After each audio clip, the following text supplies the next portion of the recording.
இன்று ஒற்றை இந்துத்துவ அரசை நிறுவ துடிக்கின்ற இந்த பாசிச அரசின் கீழ் ஒவ்வொரு தேசிய இனமும் துயில் எழுகிற இந்த காலகட்டத்தில் நம்முடைய வரலாற்றை, நம்முடைய தத்துவ போக்குகளை, நம்முடைய கலாச்சார வாழ்வியலை எவ்வாறு பார்க்க வேண்டும் என்பது குறித்து ஒரு முயற்சியாக நான் இந்த களத்தை நான் பயன்படுத்திக் கொள்கிறேன்.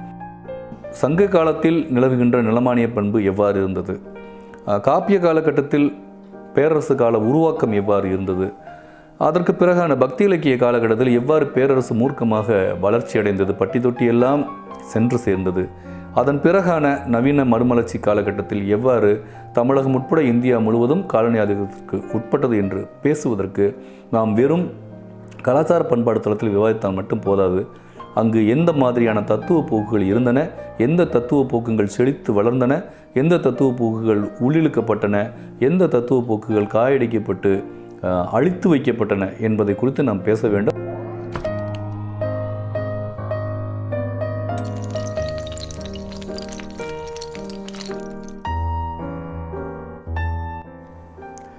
அனைவருக்கும் வணக்கம்.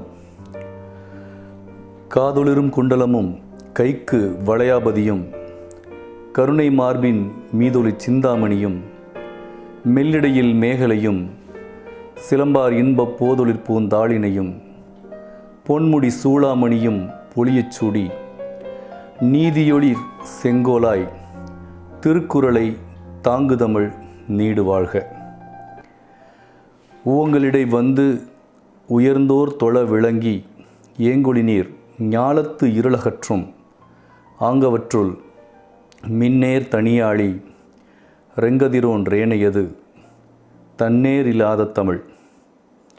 இன்னும் பல செய்யுள்கள் தமிழ் மொழி மீது கொண்ட பற்றினாலும் தமிழ் வழியாக ஒரு தேசிய இனத்தை புகழ்ந்து பாடுவதும் இங்கு ஒரு மரபாகவே இருக்கிறது. அப்படி இருக்கும் பொழுது தமிழ் பெருமிதம் என்பது தமிழ் ஆய்வாளர்களிடையே ஒரு அங்கமாக இருக்கிறது.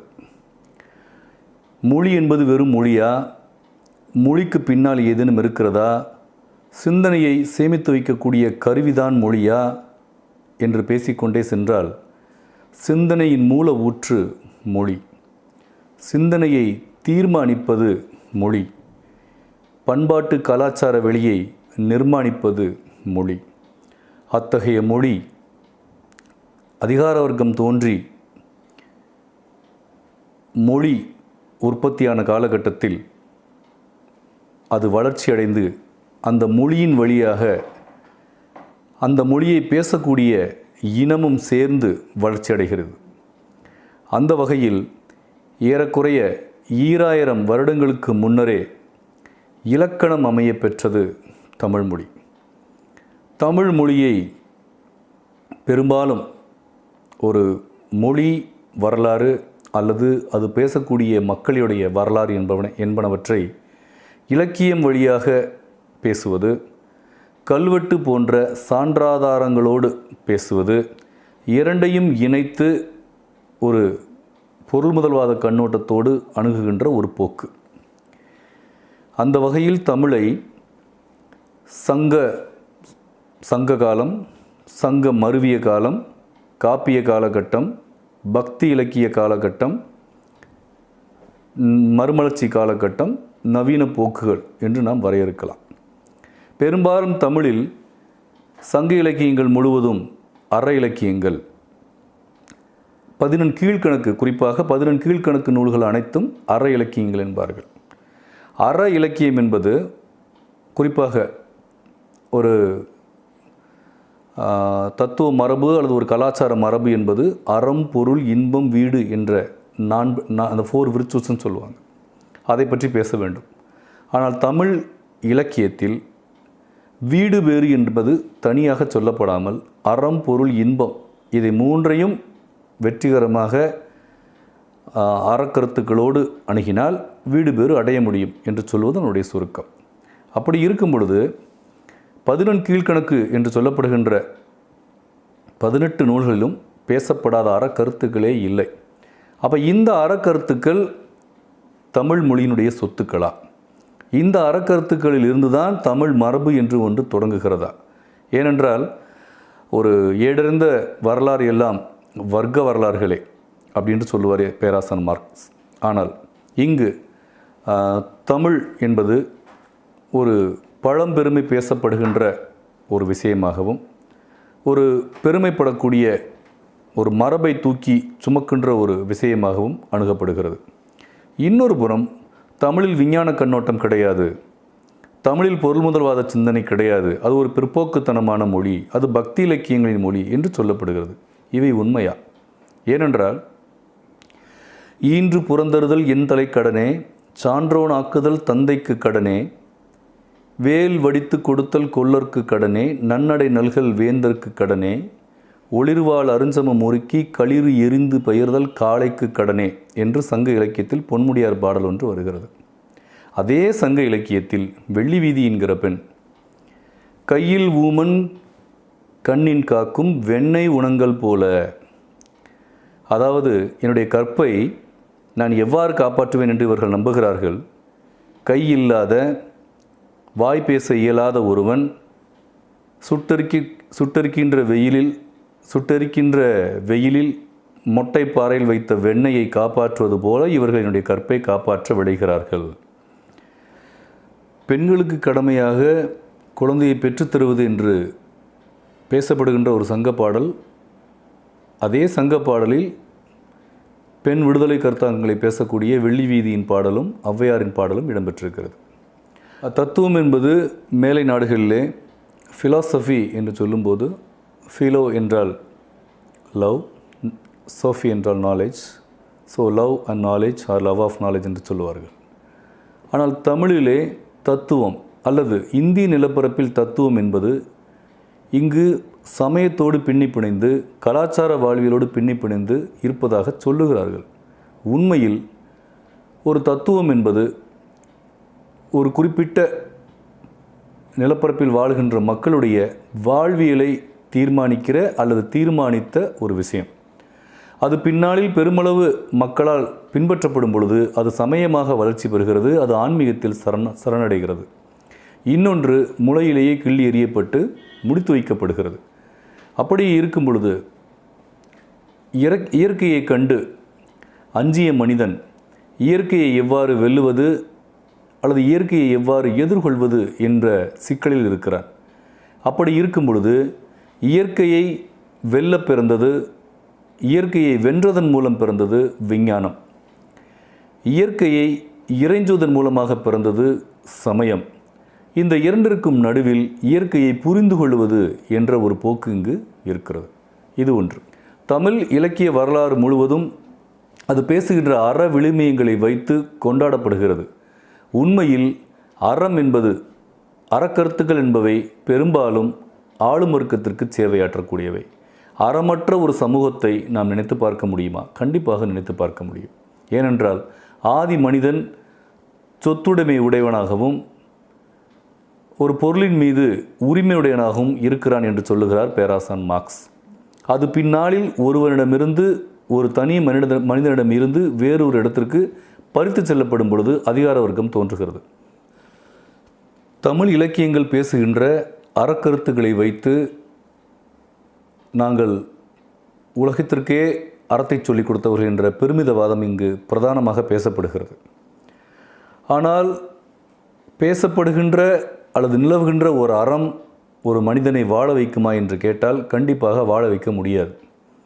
அறம் என்பதே பெரும்பாலும் ஆளும் வர்க்கத்தின் கருத்தாக இருக்கிறது. அப்போ அறத்தின் விளைவுகளை பற்றி பேசுவதற்கு முன்னால் அத்தகைய அறக்கருத்துக்களை பேச வேண்டிய தேவை அந்த சமூகத்திற்கு எவ்வாறு வந்தது என்பதை பற்றி நாம் பேச வேண்டும். இது ஒரு பகுதி. அதை போலவே இங்கு காப்பிய காலகட்டம் என்று சொல்லப்படுகின்ற அந்த காலகட்டத்தில் காப்பியங்களில் முதன்மையாக வைத்து பேசப்படக்கூடிய சிலப்பதிகாரம் என்பது பெண்ணுக்கு கற்பை வலியுறுத்துவதாகவும் ஒரு பெண் எவ்வாறு இருக்க வேண்டும் என்பது பற்றியுமான ஒரு பிரம்மாண்டமான ஒரு பெருங்கதையாடலாக இன்று வரை பேசப்படுகிறது. இன்றைக்கு கூட மெரினா கடற்கரையில் கண்ணகிக்கு சிலை இருக்கிறது. ஆனால் அதற்கு முன்னால் அந்த காப்பியம் எழுதப்பட வேண்டிய சூழல் என்ன? அந்த காப்பியத்தில் ஏன் முடியுடை வேந்தர்கள் மூவரும் வருகிறார்கள், அந்த காப்பியத்தில் வஞ்சிக்காண்டம் தேவையா இல்லையா என்ற இலக்கிய விவாதங்கள் வெறும் இலக்கிய விவாதங்கள் அல்ல. ஏனென்றால் சிலம்பு கூறும் உண்மைகளாக 3 உண்மைகளை இளங்கோவடிகள் சொல்லுகிறார். சிலம்பு கூறும் 3 உண்மைகளாக இளங்கோவடிகள் முன்வைப்பது அரசியல் பிழைத்தோருக்கு அறம் கூற்றாகும், உரைசால் பத்தினியை உயர்ந்தோர் ஏத்துவர், ஊழ்வினை உறுத்து வந்து ஊட்டும். இந்த 3 தத்துவங்களும் ஊழ்வினை குறித்த கருத்து, அரசியலை எவ்வாறு தவறாக பயன்படுத்தக்கூடாது என்ற கருத்து, பெண்ணுக்கு கற்பை போதிக்கக்கூடிய ஒரு கருத்து, இது 3ம் எழுந்த சூழல் என்ன, எந்த காலகட்டத்தில் காப்பியங்கள் எழுகின்றன? 5 பெரும் காப்பியங்கள் இருக்கின்றன, 5 சிறு காப்பியங்கள் இருக்கின்றன. இன்று தமிழகத்தின் ஆதி மதங்களாக பேசப்படுகின்ற சைவ வைணவம் பற்றிய ஒரு காப்பியம் கூட இல்லை. 5 சிறு காப்பியங்கள், 5 பெருங்காப்பியங்கள் என்று சொல்லப்படுகின்ற 10 காப்பியங்களில் 6 காப்பியங்கள் சமண காப்பியங்களாகவும் 4 காப்பியங்கள் பௌத்த காப்பியங்களாகவும் இருக்கின்றன. அப்போ சமணமும் பௌத்தமும் இங்கு எழ வேண்டிய தேவை என்ன இருக்கிறது, அல்லது சமணமும் பௌத்தமும் காப்பிய காலகட்டத்தில் பெரிதாக பேசப்பட வேண்டிய சூழல் என்ன? அதே போல் நம்ம எல்லாருக்கும் வெளிப்படையாக தெரிஞ்ச ஒரு கதை, தருமிக்கு பொற்களி அளித்த கதை. அந்த கதையில் பார்த்தீங்கன்னா பெண்களின் கூந்தலுக்கு இயற்கையிலே மனம் உண்டா இல்லையா, இது ஒரு ஆன்மீக தளத்தில் இலக்கிய ரீதியாக இலக்கிய சுவைக்காக சொல்லப்பட்டது என்று நகர்கின்ற ஒரு கதை. உண்மையில் அந்த கதையின் பொருள் என்ன? அப்போது இலக்கியம் என்பது முற்றான ஒரு காலத்தை காட்டக்கூடிய கண்ணாடி இல்லை. அந்த இலக்கியம் எழுகின்ற சூழல் என்ன, அந்த இலக்கியத்திற்கு பின்னுள்ள அரசியல் காரணங்கள் என்ன என்று ஆராய்ந்து உட்சென்றோமானால் தமிழகத்திற்கென்றே உரிய அல்லது தமிழக நிலப்பரப்பில் எழுந்த ஒரு பன்முக சிந்தனை வெளிப்படும். அந்த பன்முக சிந்தனையில் ஆத்திக நாத்திக கருத்துக்கள் இருக்கின்றன, ஆன்மீக மையவாத கருத்துக்கள் இருக்கின்றன, இயற்கையை வெல்லுகின்ற விஞ்ஞான கருத்துக்கள் இருக்கின்றன, இயற்கையை அஞ்சுகின்ற சமய கருத்துக்கள் இருக்கின்றன. இது அத்தனையும் தாண்டி ஒரு பொருள் மையவாத கண்ணோட்டம் இருக்கிறது என்று சொன்னால் மிகையாகாது. ஏனென்றால் இங்கு பாகுபாடு செய்ய பகுக்கப்பட்ட 5 வகை நிலங்கள், குறிஞ்சி முல்லை மருதம் நெய்தல் பாலை, அவற்றுக்கென்று ஒரு முதல் பொருள், அவற்றுக்கென்று ஒரு கருப்பொருள், அவற்றுக்கென்று ஒரு உரிப்பொருள் இருக்கின்றது. இவை மேலோட்டமாக பார்த்தால் அந்த பகுதி மக்களுடைய கலாச்சாரங்கள், அந்த நிலப்பகுதி மக்களுடைய வாழ்வியல் எச்சங்கள் என்று வெளிப்படையாக சொல்லுவார்கள். ஆனால் உண்மையில் அதை உற்று நோக்கினால் அவை ஒரு பொருளிய பகுப்பாய்வுகள். ஏன் நெய்தல், ஏன் மருதம், எவ்வாறு குறிஞ்சியும் முல்லையும் மருதமாக மாற்றம் பெறுகின்றன, மருதத்திற்கு அப்புறம் ஏன் நிலப்பாகுபாடே இல்லை, மருதம் எவ்வாறு அரசு வளர்ச்சி கொள்ளுகிறது என்பதை பார்த்தோமானால் சங்க இலக்கியங்கள் பேசுபவை இனக்குழு வாழ்வியலுடைய பொருளிய அடித்தளத்தை அவை பேசுகின்றன. காப்பிய காலகட்டம் என்று வரும்பொழுது அந்த இனக்குழு அதிகாரம் என்பது எவ்வாறு நிலமானிய வளர்ச்சி பெற்று அரசு காலகட்டமாக, அது பேரரசு காலகட்டமாக உருப்பெறுகிறது, அந்த உருப்பெற்ற பேரரசு காலகட்டத்தை பக்தி இலக்கியம் என்று சொல்லப்படுகின்ற அந்த பக்தி இலக்கிய காலகட்டம் எவ்வாறு ஒரு பெரிய பேரரசை ஒரு பிரசவிப்பதற்கான ஒரு சூழலை தயார் செய்து வைத்திருந்தது என்று பார்க்கும் பொழுது இங்கு தமிழகத்திற்கென்று ஒரு தத்துவம் இருக்கிறதா, தமிழர்கள் எவ்வாறு தத்துவத்தை பார்த்தார்கள், அல்லது இந்தியாவிற்கே உரிய ஒரு பார்வையான சமயம்தான் தத்துவம், தத்துவம்தான் சமயம் என்ற போக்கு தான் தமிழகத்திலும் இருக்கிறதா என்று நாம் விவாதிக்கலாம். இங்கு குறிப்பாக சைவ சித்தாந்தம் என்பதை தமிழகத்துடைய தனிச்சொத்து என்பார்கள். ஆனால் சைவ சித்தாந்தம் கண்டிப்பாக தமிழகத்தின் ஒரு தனிப்பட்ட சிந்தனை மரபு தான். அந்த சிந்தனை மரபு ஒரு ஆன்மீக தளத்தில் அல்லது வைதீக தளத்தில் எழுதுகின்ற ஒரு தத்துவம். அப்போ இங்கு அவைதிகத்திற்கு இடமில்லை என்று கேட்டால் கண்டிப்பாக அவைதிக தளத்திற்கு இங்கு மிக முக்கியமான இடம் இருக்கிறது. ஏனென்றால் இங்கு அவைதிக மதங்கள் என்று சொல்லப்படுகின்ற சமண பௌத்தம் பெரிதாக வளர்ச்சி அடைந்திருக்கின்றன. ஆனால் ஒரு மார்க்சிய கண்ணோட்டத்தில் சமண பௌத்தம் இரண்டுமே ஒரு கருத்து முதல்வாத சிந்தனையுடைய மதங்கள். அதை தாண்டி வேறு ஏதாவது இருக்கிறதா? ஏனென்றால் வைதிக அவைதிக என்று பிரித்து விட்டால் மிகவும் எளிது. அதை தாண்டி பொருள் முதல்வாத கருத்து முதல்வாத சிந்தனை போக்கு இங்கு இருக்கிறதா என்று கேட்டால் இவை அத்தனையுமே கருத்து முதல்வாத சிந்தனையில் நாம் அடைத்துவிட்டு இன்னொரு புறத்தை நாம் தேடலாம். கெடுவாய்ப்பாக அந்த இன்னொரு புறத்தை பற்றிய தேடல் இங்கு மறைத்து வைக்கப்படுகின்றது அல்லது பெரிதாக பேசப்படுவது இல்லை. ஏனென்றால் இங்கு தென் இந்தியாவில் பேசப்படுகின்ற அந்த தாய் தெய்வ வழிபாடு என்று சொல்லப்படுகின்ற தாந்திரிக மரபை குறித்து நாம் பிரதானமாக பேச வேண்டும். ஏனென்றால் அத்வைதத்தின் பிதாமகரான ஆதிசங்கரர் தத்துவ தளத்தில் சாங்கியத்தோடும் சமய தளத்தில் பௌத்தத்தோடும் போராடுகிறார். ஆனால் கலாச்சார சமூக தளத்தில் அவர் காபாலிகத்தை எதிர்த்து பேசுகிறார். அப்போ காபாலிகம் என்று சொல்வது இன்று சைவத்தின் ஒரு பிரிவாக கருதப்பட்டாலும் அது தாந்திரிக மரபுடைய எச்சம். அப்போ இங்கு தாந்திரிக மரபுக்கு இங்கு என்ன இருக்கிறது? இங்கு இவற்றுக்கென்று ஒரு தனி மரபு இருக்கிறது. அது எவ்வாறு சக்தி வழிபாடாக மாற்றப்பட்டு அது எவ்வாறு திரும்பவும் மீளவும் சமயத்தளத்திற்குள் அடைத்து வைக்கப்பட்டது? மணிமேகலையில் பேசப்படுகின்ற சாங்கியம் எதை பற்றி பேசுகிறது?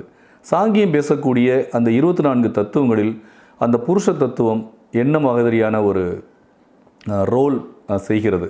அந்த இடம் மிக முக்கியமாக நாம் பேச வேண்டும். நீலகேசி பேசுகின்ற தத்துவ விவாதம் என்ன? ஏனென்றால் இங்கு சிலப்பதிகாரம் பேசப்பட்ட அளவுக்கு மணிமேகலையும் நீலகேசியும் பேசப்படுவது இல்லை. முழுக்க முழுக்க மணிமேகலையும் நீலகேசியும் தத்துவ விவாதம் புரிந்திருக்கிறார்கள். அப்போ தத்துவ விவாதம் என்பது இங்கு வெறும் மதத்தோடு சுருக்கப்பட்டு மதமாகவே பார்க்கப்பட்டிருக்கிறது. அது மிகவும் ஓரளவுக்கு அரசியல் தளத்தில் அதுதான் மத அரசியலின் வெற்றி என்றாலும் அதை பற்றி நாம் விரிவாக பேச வேண்டியிருக்கிறது. அப்போ தமிழர்களுடைய தத்துவ மரபு என்று சொல்லுவது ஒரு பன்முகத்தன்மையுடைய தத்துவ மரபு. அங்கு ஆத்திக மரபு இருக்கிறது, நாத்திக மரபு இருக்கிறது, விஞ்ஞான மரபு இருக்கிறது, பொருள்மைய சிந்தனை இருக்கிறது என்றால் கண்டிப்பாக இருக்கிறது. ஏனென்றால் ஏறக்குறைய 8ஆம் நூற்றாண்டிலிருந்து 15-16ஆம் நூற்றாண்டு வரைக்கும் பேசப்பட்ட சித்தரியல் மரபில் சாலம்பல நிராலம்பன கோட்பாடை பற்றி அவர் விவாதிக்கிறார்கள். பெரியார் என்பவர் முழு முதலாக ஒரு பெரிய பொருள்மைய சிந்தனையாளராக அறியப்படுகிறார். அப்போ பெரியாருக்கு மூலம் என்ன? இங்கு தமிழ் சிந்தனை மரபில் அவற்றுக்கு இடம் இருக்கிறதா என்று பார்த்தால் லோகாயுதா என்று சொல்லப்படுகின்ற சார்வாக்கம் என்று சொல்லப்படுகின்ற ஒரு மரபு இங்கு இருந்திருக்கிறது. அந்த மரபு பின்னாளில் அசீவகம் என்றும் தமிழ் சமணம் தமிழ் பௌத்தம் என்றும் பேசப்படுகிறதா, இல்லை இதுவும் வேறையா என்று விரிவாக பேச வேண்டியிருக்கிறது.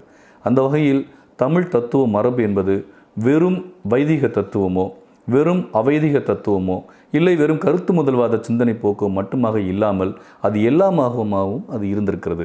அதோடைய எச்சங்கள் இன்றும் தமிழ்நாட்டுடைய கோயில்களிலும் தமிழ்நாட்டின் தொல்லியல் எச்சங்களிலும் தமிழகத்தினுடைய நிலப்பகவை முறையில் நாம் கண்டெடுக்க வேண்டிய தேவை என்பது அதில் இருக்கிறது. சங்க இலக்கியங்கள் பேசுகின்ற அது நமக்கு இலக்கண நூல் மரபாக தொல்காப்பிய மரபை சொல்வார்கள். ஆனால் தொல்காப்பியத்திற்கு முன்னால் இங்கு இலக்கண நூல்கள் இருந்ததாகவும் தொல்காப்பியம் ஒரு வழி நூலாகவும் இன்று வரை நாம் அறியப்படுகிறது. எந்த வகையில் இருந்தாலும் ஒரு மொழி இலக்கண வளம் பெற்று அமையப்படுவதற்கு முன்னால் அதற்கு தேவையான ஒரு அரசுருவாக்கம், ஒரு நிலமானிய பண்பு, அது ஒரு வெற்றிகரமாக ஒரு முன்னேறிய பாய்ச்சலில் அது இருந்திருக்க வேண்டும். அதை பற்றி நாம் விரிவாக பேச வேண்டும். ஏனென்றால் நெய்தல் நிலம் என்பது உற்பத்தி மற்றும் உற்பத்தி பரிமாற்றம் நிகழ்ந்த ஒரு நிலம். இன்று வரை அது அவ்வாறே நீடிக்கிறது. ஆனால் குறிஞ்சியும் முல்லையும் என்று சொல்லப்படுகின்ற அந்த 2 நிலையும் திரிந்து மாற்றப்பட்டு இந்த மருதமாக வளர்ச்சி பெற்று இந்த மருத நிலம்தான் முழுக்க முழுக்க அரசுருவாக்கத்திற்கும் பேரரசு காலகட்டத்திற்கும் இன்று வரக்கூடிய இந்த ஜனநாயக ரீதியான இந்த முதலாளித்துவத்திற்கும் அது நகர்ந்து வந்திருக்கிறது. அப்படி பார்க்கும் பொழுது இந்த 5 வகை நிலப்பாகுபாடு என்பது ஒரு குறிப்பிட்ட தெய்வத்தை வணங்கக்கூடிய மக்கள், ஒரு குறிப்பிட்ட கலாச்சாரத்தை மக்கள் என்று மட்டுமே அதை பார்க்க முடியாது. அவை முழுக்க முழுக்க பொருளியத்தை அடித்தளமாக கொண்ட நில பகுப்பு. ஏன் குறிஞ்சியும் முல்லையும் மருதமாக மாற்றம் பெறுகின்றன? மருத நிலத்தில் ஏன் அரசு வளர்ச்சி பெறுகிறது? நெய்த நிலம் இன்றும் ஏன் அவ்வாறே நீடிக்கிறது? பாலை என்ற ஒரு நிலம் தனியாக இன்று இல்லை. அப்படி இருக்கும் பொழுது இந்த ஐவக திணை கோட்பாடு என்பது ஒரு மக்களுடைய கலாச்சார வாழ்வியலை பற்றி மட்டுமே பேசுவதாக சொல்லப்படுகிறது. ஆனால் அதற்கு பின்னால் உள்ள பொருளிய அடித்தளத்தை பற்றிய விவாதம் தொடருமானால் நாம் தமிழ் தத்துவ மரபை பொருள் மைய சிந்தனையிலிருந்து நம்மால் அணுக முடியும். அதே போன்ற காப்பிய காலகட்டத்திலும் ஏன் காப்பியங்கள் உருவாகின்றன என்று சொல்லும் பொழுது ஒரு பேரரசு உருவாகிறது.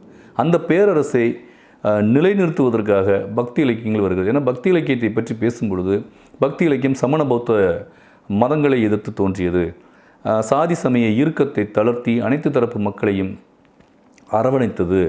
ஓரளவிற்கு அடுத்த கட்டத்திற்கு யார் வேண்டுமானாலும் முக்தி அடையலாம் என்ற கோட்பாட்டை முன்னிறுத்துவதாக திரும்ப அது சமய தளத்திலும் ஒரு ஆன்மீக தளத்திலும் அது ஒரு கலாச்சாரத்தில் தளத்திலும் மட்டுமே பிரதிபலிப்பதாக சொல்லப்படுகிறது. ஆனால் பக்தி இலக்கிய காலகட்டம் என்பது ஒரு பெரும் சோழ பேரரசு உருவாவதற்கான ஒரு முன்னோட்டம், அதற்கான ஒரு கள தயாரிப்பாக அந்த பக்தி இலக்கியம் காலகட்டம் இருந்தது என்று சொல்வதற்கு அதை பற்றி நாம் அந்த ஆய்வுகளை நாம் திரும்ப பேச வேண்டும். அப்போது முழுக்க தமிழ் சிந்தனை மரபு என்பது ஒரு பொருள் மைய சிந்தனையிலிருந்து தொடங்கி அது வைதீக அவேதிக சிந்தனை போக்குகளாக உருமாற்றம் பெற்று பிறகு ஆன்மீக சரணாகதி அடைந்து மீளவும் சித்தரியல் என்று சொல்லப்படுற ஒரு காலகட்டத்திலும் அப்புறம் திருப்பி நவீன காலகட்டம் சொல்லப்படுற இந்த காலகட்டத்திலும் ஒரு எதிர்குரல், ஒரு எதிர்மரபாக மாற்றம் பெற்று இன்று நீடிக்கிறது. இதை பற்றி நாம் விரிவாக பேசும் பொழுது அப்போ தமிழர்களுடைய தத்துவ மரபு என்பது அவை தமிழர்கள் வெறும் அறத்திற்கு சொந்தக்காரர்கள், உலகம் இயக்கும் முன்னம் நாங்கள் அறக்கருத்துக்களை பேசுபவர்கள் என்று பெருமிதம் கொள்வதற்கோ இல்லை நாங்கள் இந்தியாவோட ஒரு பகுதி. ஏனென்றால் மிக முக்கியமான ஒரு விஷயம், ஒரு மொழி பேசக்கூடிய ஒரு தொடர் நிலப்பரப்பில் ஒரே மாதிரியான அரசுகள் இங்கு இல்லை, கலாச்சாரம் ஒரே மாதிரியாக இல்லை, பண்பாடு ஒரே மாதிரியாக இல்லை என்று சொல்லும் பொழுது ஒரு மொழி பேசுகின்ற அந்த நிலப்பரப்பில் வேறு வேறு பொருளிய அடித்தளமும் அதிலிருந்து மேற்கட்டுமானமாக உதித்த வேறு வேறு கலாச்சாரங்களும் அங்கு இருந்திருக்கின்றன. ஆனால் இன்று ஒரு இந்திய தேசியத்திற்கு மாற்றாக சொல்லப்படுகின்ற ஒரு தேசிய அரசியலின் பின்னணியில் ஒரு வெறும் இனப்பெருமிதவாதம் முன்னிறுத்தப்பட்டு அதனுடைய பொருளிய மைய அடித்தளம் காலி செய்யப்படுகிறது. இந்த காலி செய்யும் அரசியல் என்பது தொடர்ச்சியாக தமிழக நிலப்பரப்பில் வெற்றிகரமாக நடைமுறைப்படுத்தப்பட்டு இன்று வரை அது வென்றிருக்கிறது. உண்மை என்னவென்றால் அந்த இனவாத பெருமிதத்தையோ அல்லது சரணாகதி அடைந்த அந்த ஒரு வைதீக சார்பையோ இரண்டையும் கலைந்துவிட்டு ஆதியில் அங்கு என்ன இருந்தது, அறம் தோன்றுவதற்கான சூழல் என்ன, பேரரசு காலகட்டம் எவ்வாறு உருவானது, நிலமானிய பண்பு எவ்வாறு வளர்ச்சி அடைந்து தமிழகம் ஒரு பாய்ச்சலில் முன்னேறி கொண்டிருந்தது என்பதை பற்றி பேசுவதற்கு இங்கு இருக்கக்கூடிய அந்த பொருள் மையவாத சிந்தனையை நாம் கண்டிப்பாக அடையாளம் காண வேண்டும். அதை பற்றி நாம் விரிவாக பேச வேண்டும். இதற்கு தமிழக நிலப்பரப்பில் எழுந்த இலக்கியங்களிலும் தத்துவ போக்குகளிலும் தத்துவ அறிஞர்களும் இருக்கிறார்களா என்று கேட்டால் கண்டிப்பாக பிரத்யேகமாக தமிழுக்கு என்று ஒரு தனித்த தத்துவ மரபு, ஒரு பொருள் மையவாத சிந்தனை விவாதம் இங்கு தொடர்ச்சியாக நடந்திருக்கிறது. ஏனென்றால் நமக்கு இனி இருக்கக்கூடிய கட்டமைப்பு என்பது முழுக்க முழுக்க வைதீகம் அவைதீகம் என்று இதுதான் ஒரு நாத்திகம் ஆத்திகன் கிட்டத்தட்ட வச்சுக்கலாம், அந்த மாதிரி பிரித்து வச்சு அவங்க வச்சுருக்கிறாங்க. அது இரண்டையும் தாண்டிய பொருள் மைய கருத்து முதல் மைய சிந்தனை போக்கு ஒன்று இருக்குது. ஏன்னா இன்றைக்கி நம்ம கீழடி பார்க்குறோம், கீழடியில் எந்த ஒரு மத அடையாளமும் இல்லை என்கிற ஒரு இது வரும்பொழுது தமிழர்கள் ஒரு பகுதியினர் நாங்கள் மத அடையாளம் மற்றவர்கள் என்று பேசுகிறார்கள். ஆனால் உண்மையில் ஒரு நகரம் தோன்றி அழிந்திருக்கிறது என்றால் அந்த நகரத்திற்கே உரிய எல்லா பண்பாட்டு கூறுகளும் அதில் இருந்திருக்கும். நாளைக்கே கூட அதில் ஒரு சமயத்தை சார்ந்த ஒரு திருமேனி கிடைக்கலாம். அப்படி கிடைச்சதுன்னா அப்போ தமிழர்கள் மதமுடையவளா என்ற விவாதம் திருப்பி தொடரும். ஆனால் இரண்டையும் தாண்டி அவர்களுக்கு என்று ஒரு கலாச்சார கட்டுமானத்திற்கு பின்னுள்ள பொருளிய அடித்தளம் என்பது அதற்கான தத்துவ கட்டமைப்பது என்று கண்டிப்பாக இருக்கும். ஏனென்றால் வரலாற்றில் மார்க்சியம் சொல்வது போல நிலமானிய பண்புக்கு பிறகான ஒரு முதலாளித்துவ வளர்ச்சி, அப்போ நிலமானிய பண்பே ஒரு இனக்குழு சமூகம் எவ்வாறு எட்டி இருக்கிறது என்பதற்கு நம்ம அந்த காலத்தில் நாங்கள் ரொம்ப அட்வான்ஸ்டாக நாங்கள் முன்னேறி இருந்தோம், நாங்கள் அட்வான்ஸ்டாக பின்தங்கி இருந்தோம், இந்த மாதிரி ஒரு கருத்து போக்குகளையும் நான் தவறுதலாக பிழையாக பார்க்கிறேன். ஏனென்றால் ஒரு நிலப்பரப்பு அந்த மக்கள் தங்களுடைய சொந்த ஆதாயத்திற்காக அல்லது சொந்த ஆதாய நலனில் இருந்து ஒரு அரசுருவாக்கத்தை நோக்கி அவர்கள் நகர்ந்திருப்பார்கள். அவர்களை அவ்வாறு நகர்த்துவதற்கு இங்கே ஒரு தத்துவ நிர்மாணம் அவர்களுக்கு தேவைப்படுகிறது. அந்த தத்துவ நிர்மாணம் என்ன என்று பார்த்தோமானால், இந்த வரிசையில் அடிக்கணுமானால் இனக்குழு சமூகம் சொத்துடைமை வர்க்கமாக இருக்கிறது. அந்த சொத்துடைமை வர்க்கம் ஆளும் அதிகார வர்க்கம் உருவாகி அடிமை வர்க்கம் தோன்றும் பொழுது பண்ணையடிமை முறையாக மாற்றப்படும் பொழுது எந்த மாதிரியான இலக்கிய போக்குகள் வளர்ச்சி பெற்றிருக்கின்றன. அந்த வளர்ச்சி பெற்ற அந்த இடைக்காலத்தில் மக்களை தன்வயப்படுத்துவதற்கு அரசு உருவாக்கத்திற்கு அடிபணிவதற்கு இந்த இலக்கியங்கள் எவ்வாறு சேவையாற்றின, அதன் பிறகு உருவான சமூக அசமத்துவ நிலையில் ஒரு தர்ம கருத்துக்களை அறக்கருத்துக்களை பேசுவதன் மூலமாக அல்லது அறக்கருத்துக்களை ஒரு யதார்த்த வாழ்வியலில் இருக்கக்கூடிய சிக்கலை ஆன்மீக தளத்திற்கு நகர்த்தி சென்று ஒரு சமயமாக விரிவடைந்து அல்லது சமயத்திலிருந்து பிரிந்த ஒரு ஆன்மீகமாக பேசி மோட்சம் பற்றி பேசுவது, அதில் ஒரு பிரிவினராக இல்லை இந்த சமூகம் அசமத்துவம் உடையது, இந்த அசமத்துவத்தை எதிர்த்து குரல் எழுப்ப வேண்டும், இந்த எல்லா மரபுமே இங்கு உலகம் முழுவதும் நடந்தது போலவே இங்கும் ஒரு சீராக வளர்ச்சி பெற்று வந்திருக்கிறது. இன்று ஒற்றை இந்துத்துவ அரசை நிறுவ துடிக்கின்ற இந்த பாசிச அரசின் கீழ் ஒவ்வொரு தேசிய இனமும் துயில் எழுகிற இந்த காலகட்டத்தில் நம்முடைய வரலாற்றை, நம்முடைய தத்துவ போக்குகளை, நம்முடைய கலாச்சார வாழ்வியலை எவ்வாறு பார்க்க வேண்டும் என்பது குறித்து ஒரு முயற்சியாக நான் இந்த களத்தை நான் பயன்படுத்திக் கொள்கிறேன். ஏனென்றால் ஒவ்வொரு காலகட்டத்திலும் அரசு எவ்வாறு வளர்ச்சி அடைந்தது, ஒவ்வொரு காலகட்டத்திலும் மக்கள் எவ்வாறு அதற்கு தயாரானார்கள், மக்கள் எவ்வாறு அதற்கு ஒப்புகை அளித்தார்கள் என்று பேசப்படும் பொழுதுதான் இன்று நாம் இந்திய தேசியத்திற்கு மாற்றாக எதை முன்னிறுத்த போகிறோம் என்ற ஒரு மிக முக்கியமான விஷயத்தை நாம் பேச முடியும். அப்படி பார்க்கும் பொழுது சங்க காலத்தில் நிலவுகின்ற நிலமானிய பண்பு எவ்வாறு இருந்தது, காப்பிய காலகட்டத்தில் பேரரசு கால உருவாக்கம் எவ்வாறு இருந்தது, அதற்கு பிறகான பக்தி இலக்கிய காலகட்டத்தில் எவ்வாறு பேரரசு மூர்க்கமாக வளர்ச்சி அடைந்தது, பட்டி தொட்டி எல்லாம் சென்று சேர்ந்தது, அதன் பிறகான நவீன மறுமலர்ச்சி காலகட்டத்தில் எவ்வாறு தமிழகம் உட்பட இந்தியா முழுவதும் காலனி ஆதிக்கத்திற்கு உட்பட்டது என்று பேசுவதற்கு நாம் வெறும் கலாச்சார பண்பாடு தளத்தில் விவாதித்தால் மட்டும் போதாது. அங்கு எந்த மாதிரியான தத்துவ போக்குகள் இருந்தன, எந்த தத்துவ போக்குகள் செழித்து வளர்ந்தன, எந்த தத்துவ போக்குகள் உள்ளிழுக்கப்பட்டன, எந்த தத்துவ போக்குகள் காயடிக்கப்பட்டு அழித்து வைக்கப்பட்டன என்பதை குறித்து நாம் பேச வேண்டும். அதை வரும் அடுத்தடுத்த தருணங்களில் நாம் தொடர்ச்சியாக பேசுவோம். போலாமா?